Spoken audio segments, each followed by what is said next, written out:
principio, muchos compañeros y amigos que veo que vinieron a pesar de la lluvia, al Instituto Patria, a Laura y a Ana, mi decana también, porque yo me recibí cuando todavía no existía la Facultad de Ciencias Sociales, es verdad, en la carrera de Sociología, que es previo a la facultad, pero obtuve el título cuando llegué a la facultad.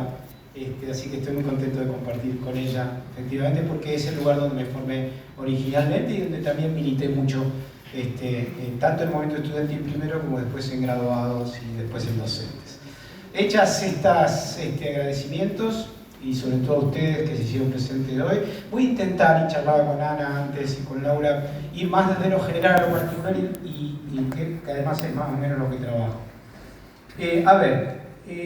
Hay un proceso de deshumanización en el discurso y en las prácticas que no es solo en la Argentina. Esto es un movimiento global y tiene reminiscencias indudablemente en el concepto de reacción. La palabra reacción fue inaugurada por los jacobinos en la Revolución Francesa, liderada en aquel momento por un gran y maravilloso patriota y virtuoso que ha sido demonizado por la historia, que se llama Robespierre, y que habló que había una reacción frente a la profundización del proceso revolucionario que se pretendía para las mayorías en Francia en 1789.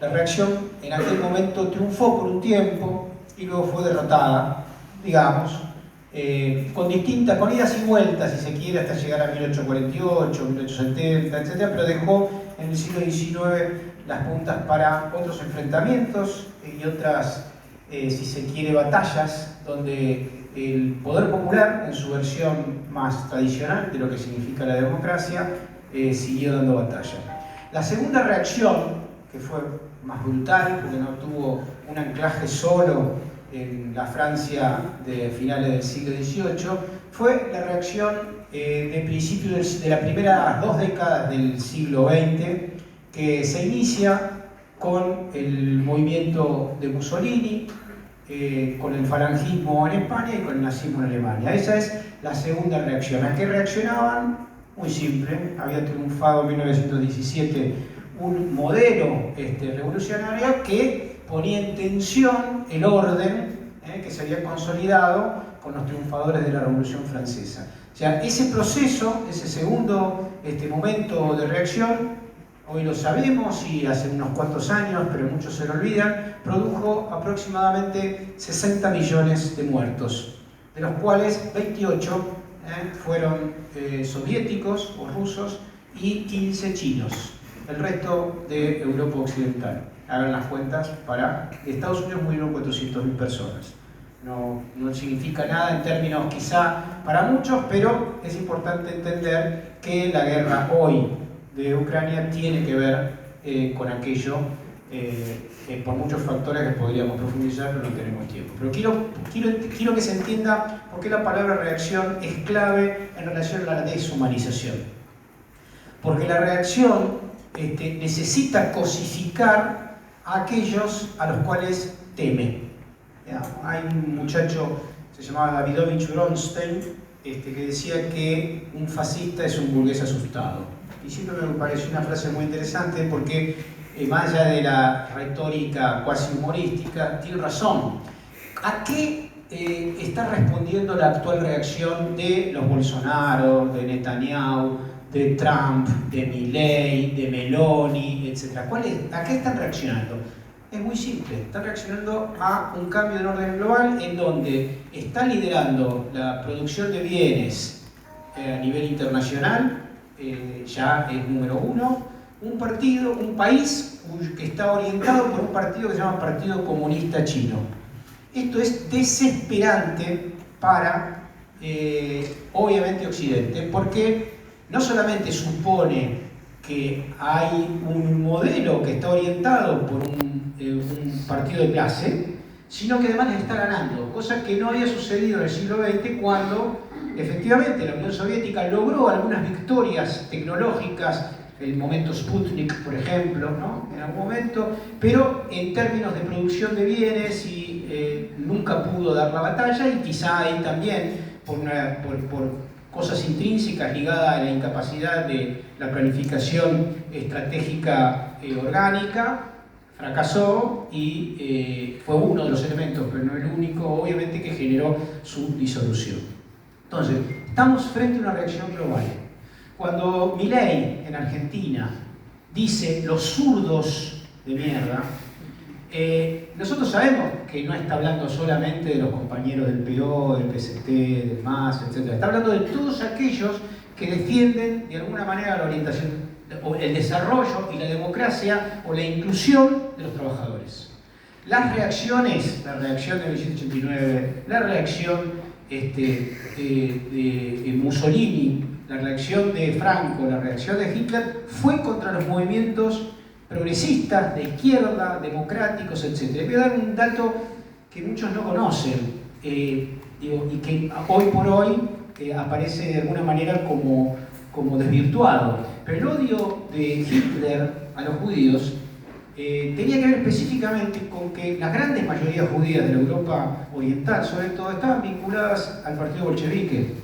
Lo estaba Rosa de Luxemburgo, lo estaba Trotsky, por supuesto, y lo estaban nada más ni nada menos que 7 de los 9 integrantes del Politburó inicial de 1917. ¿Pero por qué esto? Y ahí viene la pregunta. Es muy simple. Mis abuelos, que eran rusos, no tenían la nacionalidad rusa, eran apátridas. Como todos los judíos, había millones en Polonia, etc. ¿Por qué? Porque para ser ruso había que ser ortodoxo, y si querían salir del país, como salió mi abuelo, tenían una carta no tenían un pasaporte, se les daba un permiso de salida, pero eran como los gitanos, no tenían patria, no eran rusos. ¿Qué hizo la Revolución Rusa? Les dio la nacionalidad. Lo mismo que había hecho Napoleón un siglo y pico antes, y que incluyó a un montón de gente que estaba fuera, ¿no? Y eso explicó básicamente por qué Hitler hablaba permanentemente, miren los discursos, la conspiración judío-bolchevique, ¿no? Y eso es muy importante entenderlo. Obviamente hoy el mainstream de los judíos que tiene sede en Israel se parece mucho más, obviamente, a Hitler que a aquellos judíos bolcheviques que generaron y profundizaron, obviamente, y fueron parte de la expresión de esa segunda reacción de las derechas europeas, y que produjeron estos genocidios y este desastre durante la Segunda Guerra Mundial. Entonces estamos viviendo una tercera reacción, y una reacción muy brutal, y toda reacción, todas las anteriores, necesitan básicamente convertir a los rebeldes, a los dirigentes de los trabajadores, a aquellos que buscan la democratización en el sentido más profundo de la palabra, que quiere decir la repartija del poder y de los bienes y de los servicios, etc., quieren deshumanizarlo, necesitan cosificarlos, convertirlos en ¿qué? Como decía Hitler, como dice Blair, en ratas, sacarle su condición de humanidad, porque si yo logro sacarle su condición, si yo veo en el otro a alguien que no es humano, lo puedo matar sin problema. Puedo convertirlo, yo puedo matar 1,5 millones de niños menores de 5 años y mandarlos a las cámaras de gas, porque esos ya los he convertido en monstruos que en realidad contaminan la sangre o contaminan el país. Bueno, es lo mismo, es exactamente cuando Trump, en realidad, doy otro dato histórico que es muy importante. Las leyes de Nuremberg de 1936-38, donde se consolidaron los mecanismos de persecución a los testigos de Jehová, a los gitanos, a los gays, a los judíos, etc., fueron basadas en las leyes de Yuklid, sobre las que se montaba el modelo de apartheid fundacional de Estados Unidos, referido a los negros, copiado textualmente por un señor que fue el jefe de ese proceso, de ese congreso que se hizo, donde se consolidó en 1936 una orientación racista del régimen nazi. Digo, ¿por qué? Porque Trump es heredero de esa tradición, y lo que está haciendo con las distintas limpiezas étnicas que promueve, tanto en su propio país como en Gaza, es simplemente sacarse de encima aquello que no es humano. No hay problema en sacar a 2 millones de gazatíes de Gaza, y convertir eso en una Riviera francesa con Mónaco, Cannes, etc. Porque esos tipos no son humanos. Yo logro sacarle su cosa. Iban a vivir bien en otro lado, que se vayan.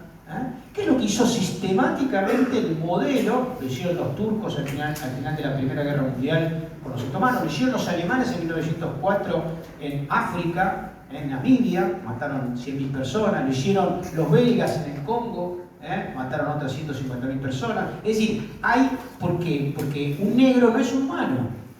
Y ahora, en la lógica del discurso trampista, un hispano, un latino, un mexicano, un centroamericano no son humanos.